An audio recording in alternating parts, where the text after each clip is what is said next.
এই guys, good morning. তোমরা সবাই কেমন আছো? আশা করি ভালো আছো। আমিও বেশ মোটামুটি আছি। তোমাদের জন্য অনেক দিন পর ব্লগ নিয়ে এসেছি। ব্লগে তোমরা দেখতে পাবে আমি সারাদিন কী করছি। কারণ কাল রাত থেকে মায়ের প্রচুর পেটে ব্যথা, তাই জন্য মা ওদিকে গেছে ডাক্তার দেখাতে। আর বোনগুলো প্রচুর পেটে ব্যথা, বমি। আর এদিকে তো আমার বাবা অসুস্থ 2 বছর থেকে, প্রায় এই 2 মাস পর 2 বছর পুজবে, কমপ্লিট হবে। তো ওদিকে বাবা উঠেছে, আমাকে দেখতে হবে আজকে সারাদিন। আমি একাই এখন ডাক্তার দেখিয়ে মা আসবে, কারণ মাও কিছু পারছে না করতে। আর তোমরা তো শর্টে আমার নাক ফুটো করাটা দেখেছিলে, তো এই যে নাক ফুটোটা হয়ে গেছে। থাকো তোমরা, এখন অবধি আমি ব্রাশ করিনি, এখন ব্রাশ করবো গা।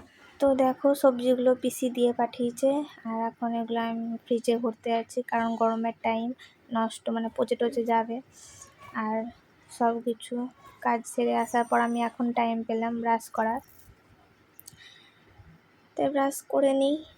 আর এইদিকে দেখো গোলাপ গাছ সেই নলহাটি থেকে আনার, এর আগের ব্লগে তোমরা দেখতে পাবে গোলাপ গাছটা আমি এনেছিলাম কীভাবে। আর এদিকে গাছ কাটার জন্যে দেখো গাছটা প্রচুর ক্ষতি করছে আমাদের বাড়ি, তাই জন্য এটা কেটে ফেলা হচ্ছে এখন।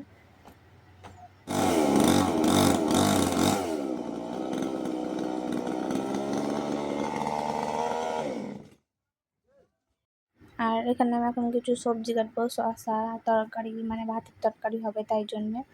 তো এই দেখো কাটতে কাটতে এদিকে বনু চলে এসে ডাক্তার দেখিয়ে, বনু মা দুজনেই। আর ওকে আমি নিয়ে যাচ্ছি গাছ কাটা দেখার জন্য, কারণ ওর খুব পেটে ব্যথা, শুধু কান্না করছে, চুপতে চাইছে না।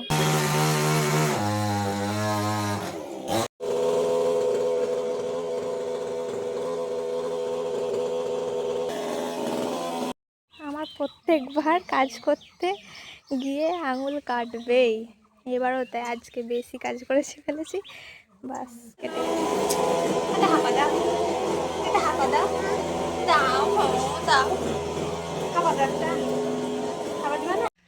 তো নারকেল গাছটা আমাদের পুরো কেটে দিয়েছে, নারকেল গাছটাতে বাড়িটা প্রচণ্ড ক্ষতি করছিল। এই দেখো এখানটায়।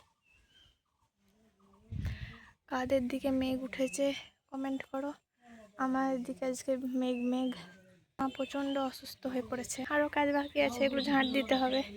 প্রচুর নোংরা হয়ে আছে, গাছ কাটার পরে কিছুই পরিষ্কার করা হয়নি।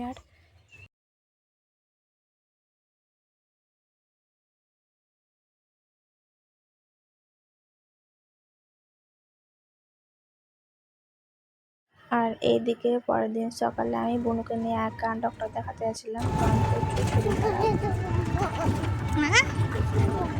কি করবা? তো মা আগে ডক্টর কাছে চলে গেছিলো, আর আমি বনুকে এদিকে একা নিয়ে যাচ্ছিলাম। তো আসছি নেক্সট ব্লগ নিয়ে। ভালো থেকো, সুস্থ থেকো, like comment and share and subscribe.